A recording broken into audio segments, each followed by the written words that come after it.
मक्का का वो दौर था जब बनु हाशिम का एक घर गरीबी के बावजूद इज्जत, वफादारी और कुर्बानी की मिसाल था। अबू तालिब का घर फिर मुश्किल वक्त से गुजर रहा है, लेकिन इस घर की इज्जत पूरी मक्का जानती है।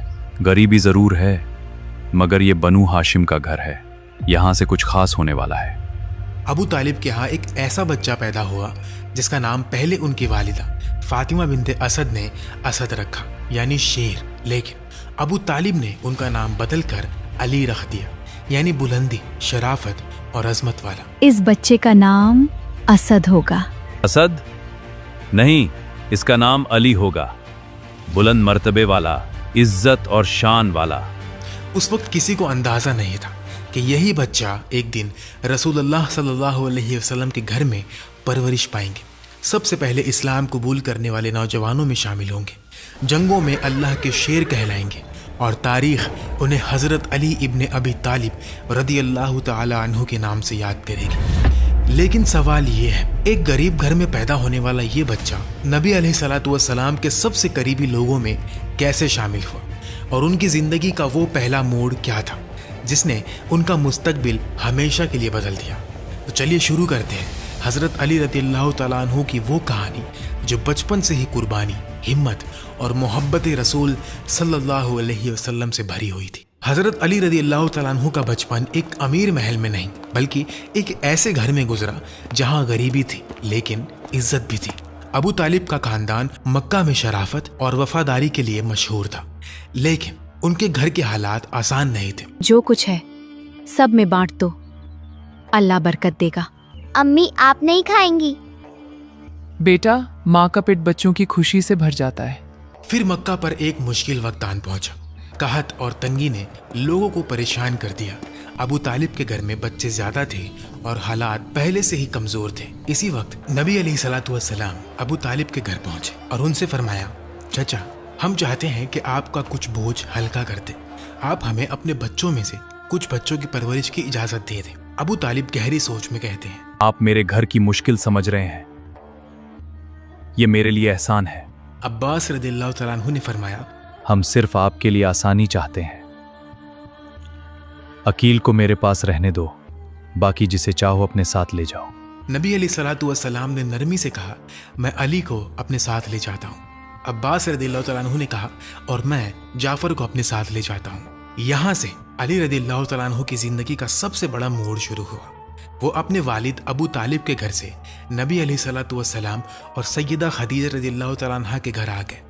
अली रदियल्लाहु तआला अन्हु की परवरिश बचपन से नबी अलैहिस्सलातु वस्सलाम के घर में हुई। ये वही घर था जहाँ सच्चाई थी, हया थी, अमानत थी और अल्लाह की तरफ एक फितरी रुझान था। इसी वजह से अली रदियल्लाहु तआला अन्हु ने बचपन में कभी बुतों की इबादत नहीं की। उनका बचपन उस पाक माहौल में गुजरा जहां नबी अलैहिस्सलातु वस्सलाम और खदीजा रदियल्लाहु तआला अन्हा की जिंदगी उनके सामने एक जिंदा मिसाल थी। बचपन में अली के अंदर 3 चीजें बहुत नुमायां थी, खामोशी, समझ और वफादारी। वो छोटी उम्र के बावजूद बातों को गहराई से समझते थे। वो नबी अलैहिस्सलातु वस्सलाम के करीब रहते थे, उनके अखलाक को देखते, उनकी सच्चाई को महसूस करते और उनकी जिंदगी से सीखते। अम्मुल मोमिनीन, मोहम्मद सल्लल्लाहु अलैहि वसल्लम हमेशा सच क्यों बोलते हैं, चाहे लोग नाराज हो जाएं? क्योंकि अली सच वह रोशनी है जो अंधेरों से नहीं डरती। शायद उस वक्त छोटे अली रदियल्लाहु तआला अन्हु को अंदाजा नहीं था कि एक दिन वही सच के लिए खड़े होंगे जब पूरी दुनिया खामोश होगी। फिर एक रात ऐसी आई जिसने छोटे अली रदियल्लाहु तआला अन्हु के दिल में पहली बार वो सवाल जगाया जो उनकी जिंदगी का सबसे बड़ा फैसला बन गया। ये क्या है? ये इबादत किसके लिए है? और ये रात इतनी अलग क्यों लग रही है? ये अली का इस्लाम से पहले रूहानी तारुफ था, न किसी बाजार में, न किसी मजलिस में, बल्कि नबी अलैहिस्सलातु वस्सलाम के घर की खामोश रात में।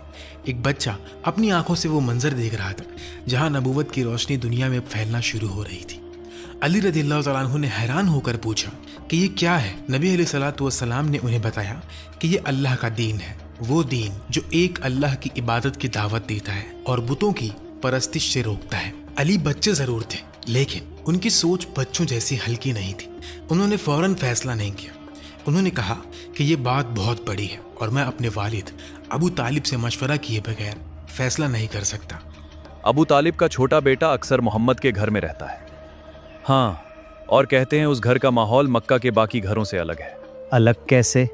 वहां न बूतों की बात होती है, न जायली फख्र की, बस सच्चाई, खामोशी और एक अजीब वकार। उस रात अली रदिल्लाहु तआला अन्हु सो नहीं सके। नबी अलैहिस्सलातु वस्सलाम के अल्फाज उनके दिल में उतर चुके थे। एक अल्लाह, कोई शरीक नहीं, बुतों का इनकार और सच्चाई की वो दावत जो उन्होंने पहले कभी नहीं सुनी थी। ये बात आम नहीं। अगर ये सच है तो फिर जिंदगी का मतलब ही बदल जाता है।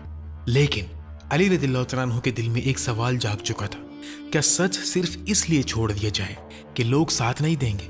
सुबह हुई और अली ने अपने दिल का फैसला कर लिया।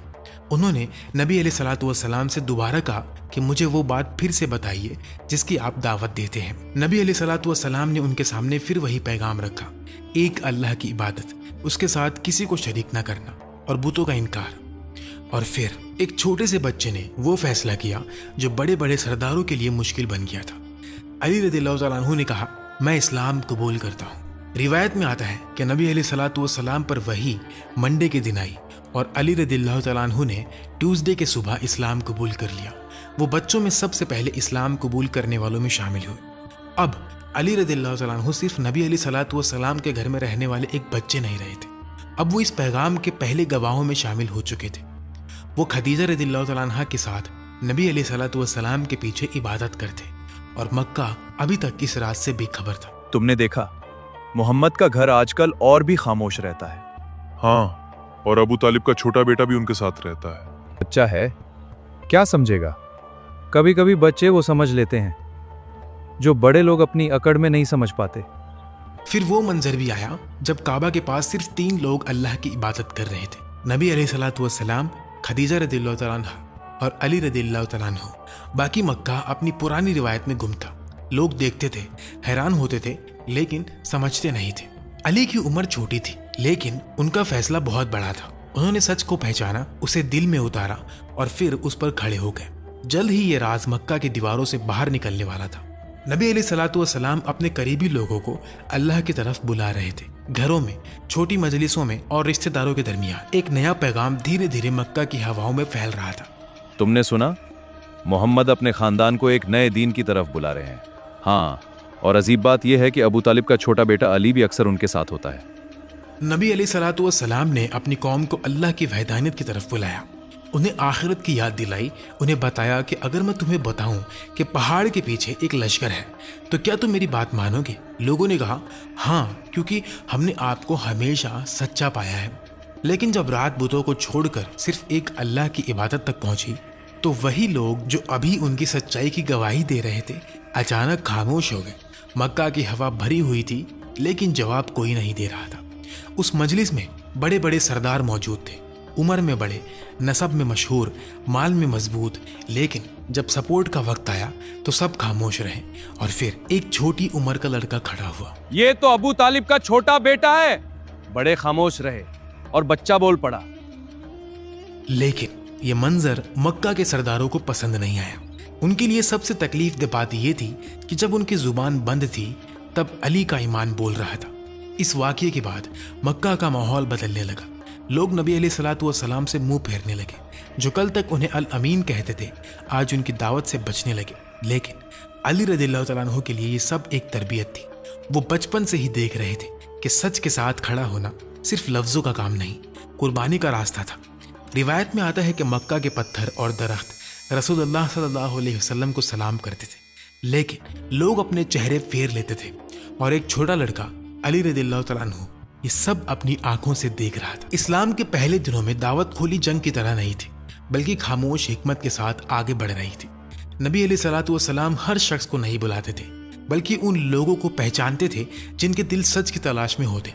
और इस काम में एक छोटी उम्र का लड़का भी नबी अलैहिस्सलातु वस्सलाम के साथ था, अली इब्ने अबी तालिब रदियल्लाहु तआला अन्हु। अली बचपन से ही लोगों के चेहरे पढ़ना जानते थे, कौन सिर्फ तिजारत के लिए आया है, कौन सिर्फ तमाशा देख रहा है और कौन सच में किसी जवाब की तलाश में है। नबी अलैहिस्सलातु वस्सलाम ने उन्हें एक जिम्मेदारी दी थी, मक्का में आने वाले मुसाफिरों को देखना, समझना और अगर कोई हक का तलबगार लगे तो उसे रास्ता दिखाना। फिर एक दिन मक्का की धूल भरी राहों पर एक अजनबी मुसाफिर दाखिल हुआ। ये कोई आम तिजारती आदमी नहीं था, इसकी आंखों में माल की भूख नहीं, सच की प्यास थी। यहाँ एक शख्स हैं जो एक अल्लाह की बात करते हैं चुप रहो। मक्का में ऐसी बातें आहिस्ता की जाती हैं। अली की नजर उस अजनबी पर टिक जाती है। अली ने उस अजनबी को देखा। उसकी चाल, उसकी बेचैनी, उसकी आंखों का सवाल, सब कुछ कह रहा था कि ये आदमी कुछ ढूंढ रहा है। अली रदियल्लाहु तआला अन्हु उनसे कहते हैं, तुम अजनबी लगते हो। हाँ, मैं दूर से आया हूँ। मक्का में तुम क्या ढूंढ रहे हो? तिजारत, पनाह या जवाब? जवाब। ये अजनबी मुसाफिर अबू ज़र रदियल्लाहु तआला अन्हु थे। वो बनु गिफार से ताल्लुक़ रखते थे। उनके दिल में पहले ही बुत परस्ती से नफरत और सच की तलाश थी। जब उन्हें खबर मिली कि मक्का में एक नबी अल्लाह की वहदानियत की दावत दे रहे हैं तो वो सच जानने के लिए मक्का आ गए। लेकिन मक्का का माहौल खतरनाक था। जो भी नबी अलैहिस्सलातु वस्सलाम के बारे में पूछता, कुरैश उस पर शक करते। इसलिए अबू ज़र को हर कदम संभाल कर रखना था। ये अजनबी कौन है? पता नहीं, मगर मक्का में आजकल अजनबी लोग ज्यादा सवाल करने लगे हैं। देखो, अली भी इधर से गुजरा है। अबू तालिब का बेटा। वो अक्सर उनके करीब रहता है। अली फौरन रुक कर एक दीवार के पास ऐसे खड़े हो जाते हैं जैसे कुछ और देख रहे हो।